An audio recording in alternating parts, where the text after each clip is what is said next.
Tumira na ang mag-ina sa mansyon, magkasama na sila ni Gina sa isang bubong. Ngunit hindi nila batid na ang kanilang kagustuhang bumalik sa mansyon ang siyang magbukas daan para malaman ni Robert ang totoo na minapula ni Susan ang resulta ng nasabing DNA.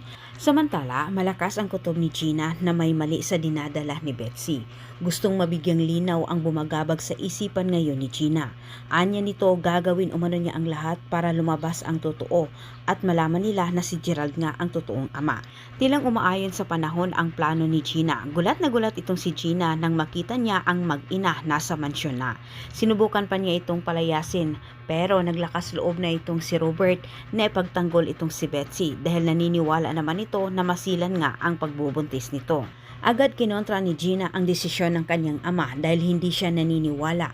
Ngunit sa puntong ito ay dinipinsahan naman ni Robert itong si Betsy. Sabi umano ng doktor ay bawal ma-stress ang kanyang asawa. Kahit kinumbinsi pa ni Gina itong si Robert na hindi paniwalaan itong si Betsy dahil alam niya na ginagamit lamang ang bata. Ngunit sinabi ni Robert na hindi umano magtatagal ang mag-ina sa mansyon. Samantala, ang buong akala naman ni Susan ay walang mararamdamang hinala itong si Gina sa pagbubuntis ni Betsy ngayon dahil napaniwala na itong si Robert na ito umano ang ama sa bata, lalo na itong si Betsy. Inisip naman ni Susan na wala nang iisa sa kanila ni Gerald at Gina na magtangka na pagdudahan pa.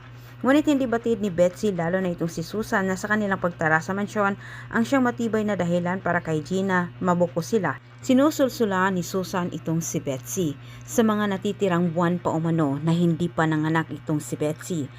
Sasamantalahin umano nila ang pagkakataon nasa mansyon pa sila para makuha muli ang loob ni Robert at maitsapwera itong si Gina. Dahil sa naging desisyon ni Robert, kailangan itong labanan ni Gina. Labag man sa kanyang kalooban na mag-away sila ng kanyang mag-ama, kontrahin ang desisyon nito.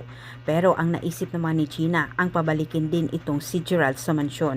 Upang sa ganitong paraan umano ay magpapaalala umano kay Robert sa pananaksil ni Betsy sa kanya. Maraming salamat sa panonood. Antabayanan ang susunod kong update.